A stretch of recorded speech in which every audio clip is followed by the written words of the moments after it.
Ya, yaitu bahaya, ya, benda-benda pelindung yang bersifat mistik. Istilah lainnya adalah benda sakti, atau dalam bahasa lainnya bertuah. Biasanya benda-benda pelindung yang bersifat mistik atau sakti ini digunakan, dimanfaatkan untuk membentengi diri, menjaga diri, atau juga menjaga usaha bisnis pekerjaannya dan karirnya supaya tidak turun tapi naik terus. Contohnya Bapak Ibu, gunting, peniti, dan benda tajam lainnya yang selalu harus dibawa oleh ibu-ibu yang sedang hamil.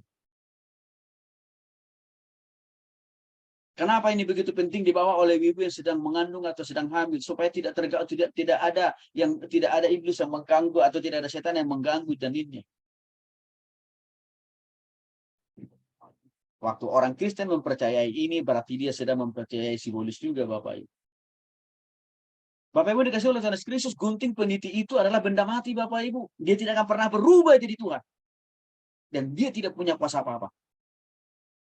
Maka gunting dan peniti itu bisa bermanfaat karena kita manusia yang pakai, kan Bapak Ibu. Jadi jangan kita mempercayakan hidup kita, anak kita kepada gunting atau juga peniti. Salah. Apalagi ada orang yang menyimpan, menaruh, menggantung tengkorak kepala babi termasuk kepala anjing. Di mana ditaruhnya ini? Di ambang pintu. Rumahnya, usahanya, bisnisnya. Tujuannya apa? Menolak bala. Bapak Ibu, ini dilakukan oleh seorang pendeta. Baru terjadi. Supaya dia tidak dipindahkan oleh atasannya dari gereja itu. Karena dia baru 1 tahun ditempatkan di gereja itu. Dia rupanya sudah senang melayani di jemaat itu. Karena kenapa? Jemaat itu kaya raya, banyak uangnya. Karena dalam 1 tahun dia sudah bisa membeli mobil mewah, Bapak Ibu. Maka untuk mempertahankan status quo itu, dia menyimpan kepala anjing. Motivasi tujuannya apa? Menolak, bahkan menyerang orang yang tidak suka dengan dia, termasuk pimpinannya. Dan si Pak Pendeta ini lupa, mata Tuhan tidak bisa ditipu. Kuasa Tuhan tidak bisa dibatasi oleh si setan atau si iblis. Akhirnya apa? Dia pun dipindahkan oleh Tuhan. Ini memperhatinkan Bapak. Karena masih saja ada hamba Tuhan yang terlibat dengan okultisme. Saya berharap Bapak Ibu kita semua yang ada di ruang Zoom ini sudah clear ya. Sudah clean loh ya dari itu ya. Jangan ada lagi kita yang bermain-main dengan kuasa-kuasa kegelapan Bapak Ibu. Jadi Bapak Ibu sekali lagi ini harus kita kasih tahu. Supaya usahanya dan bisnisnya dalam kasih kuasa penyertaan Tuhan, udahlah percayakan total kepada Tuhan. Nggak usah simpan kepala babi atau anjing. Ya, di tokonya, di usahanya nggak usah. Karena nggak, itu benda mati, Bu. Ada lagi, saya baru ingat Bapak Ibu, tetangga saya sebelah kiri, iya sebelah kiri lah. Tiba-tiba selesai Lebaran kemarin, sebelum-sebelumnya saya nggak pernah lihat tetangga saya ini menaruh, menggantung kepala kambing di pagarnya. Tapi selesai Lebaran, saya lihat loh, kok tumben ada. Nah, begitu. Saya ketawa aja. Ya kebetulan dia bukan saudara kita. Saudara kita seberang. Saya ketawa aja. Nah, maksudnya dan tujuannya apa? Supaya jin atau setan tidak mengganggu rumahnya. Oke. Garam yang disiramkan atau dihamburkan di bawah kursi atau meja. Tujuannya apa? Mengusir seseorang dari ruangan itu atau dari jabatannya. Apa ini? Ya, ini adalah bentuk-bentuk pekerjaan iblis. Pertanyaannya, masih nggak ada orang Kristen yang melakukan ini di zaman modern ini? Masih banyak. Ini biasanya tujuannya untuk menyingkirkan atasannya supaya dia yang menggantikan atasannya. Iblis memang bisa menawarkan sesuatu yang kita harapkan itu cepat, taktis dia. Maka sini saya katakan, jabatan yang kita raih dengan berkolaborasi dengan iblis bisa memberikan percepatan untuk cepat kita dapatkan.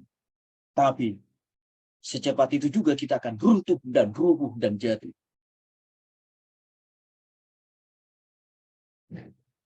Saya sudah menghadapi banyak orang yang seringkali memakai ya benda-benda seperti ini, Bapak Ibu.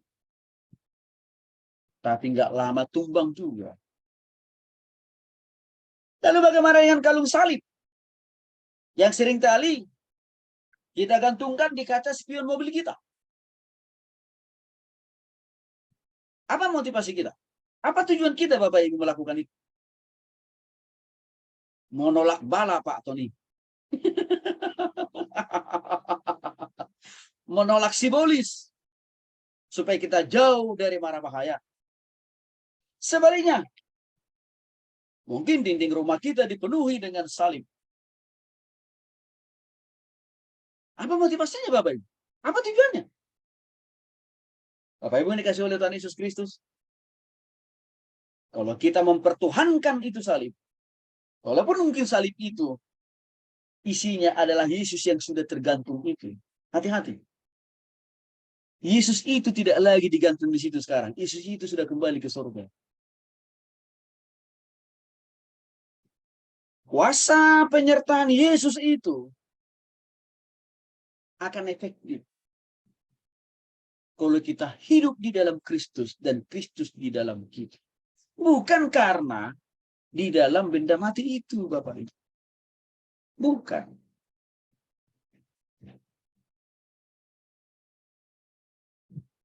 Bapak Ibu, saya ingatkan kembali waktu kami tinggal di rumah hantu selama kurang lebih 3 tahun.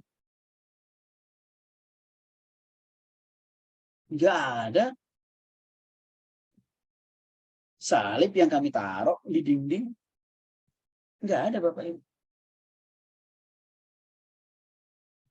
Tapi yang kami hadirkan, yang kami minta, kuasa Tuhan turun di rumah itu. Setiap saat. Itu yang kami minta dalam doa dan iman. Maka kuasa Tuhan itu pun menolong, memampukan, menjagai kami sampai kami bisa lebih dari 3 tahun menempati rumah itu. Bahkan menjadikan rumah itu menjadi rumah untuk beribadah dan berdoa.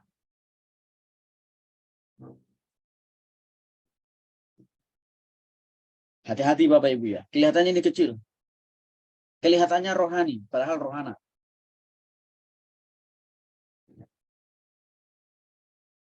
Ya, hati-hati. Jadi bukan karena salib itu kita gantung maka iblis takut. Enggak. Iblis itu takut. Kalau pemilik mobil itu takut akan Tuhan. Di situ iblis takut. Kita dijauhkan dari mara bahaya, dari tabrakan atau ditabrak orang. Bukan karena salib yang kita gantung di kaca spion kita. Bukan Bapak Ibu. Tapi karena selalu kita minta kasih kuasa dan penyertaan Tuhan. Gitu. Bahaya benda-benda lain-lain yang bersifat mistik, yaitu bendera merah putih atau sesajen di dalam budaya orang Jawa. Yang seringkali ditaruh di puncak menara rumah yang sedang dibangun, supaya tidak diganggu oleh setan dalam proses pembangunan.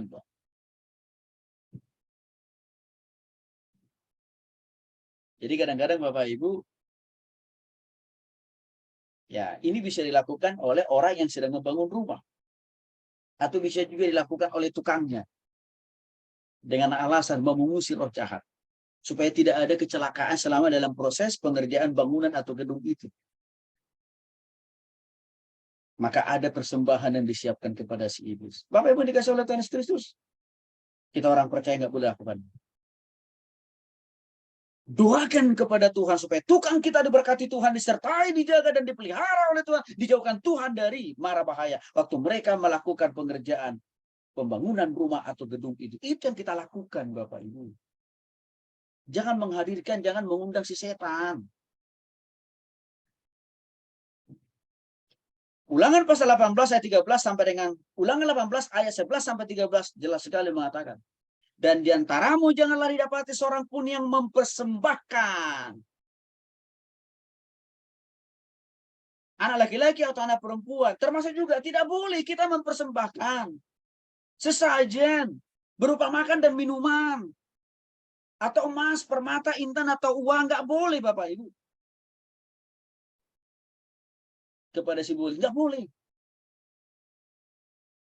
Bahkan kita nggak boleh datang juga kemana? Petenung, peramal, penelaah. Termasuk penyihir, pemantra. Dan bertanya kepada arwah. Roh nenek moyang kita yang sudah meninggal. Nggak boleh Bapak Ibu. Sebab setiap orang yang melakukan hal-hal ini adalah kekejian bagi Tuhan. Karena begitu kejinya di hadapan Tuhan perbuatan itu tadi. Tuhan marah besar dengan mengatakan, Tuhan pasti menghalau mereka. Artinya menghukum kan. Bapak Ibu dikasih oleh Tuhan Yesus Kristus. Ini jelas firman Tuhan. Tidak boleh kita berurusan bersangkut paut, menyimpan, melindungi, memakai benda-benda